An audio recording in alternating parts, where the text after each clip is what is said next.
I married a goth wife. Of course she snores in Latin. I married a geek husband. Of course I know more about Rome than I ever thought possible. I married a goth wife. Of course she scares old people. I married a geek husband. Of course I never paired the Spock socks with the Star Wars undies. I married a goth wife. Of course I help her shave the side of her head. I married a geek husband. Of course I know more about the solar system than I ever thought possible. I married a goth wife. Of course she hogs all the sunscreen. I married a geek husband. Of course we have World War II memorabilia just laying around the house. I married a goth wife. Of course she calls me her familiar.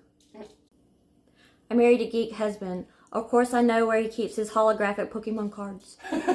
I married a goth wife. Of course all she has in her closet is black. I have a geek husband. When nothing's on TV, of course we watch The Fifth Element. I have a goth wife. Of course every week she tries to convince me we need a pet goat. We do. No, we don't.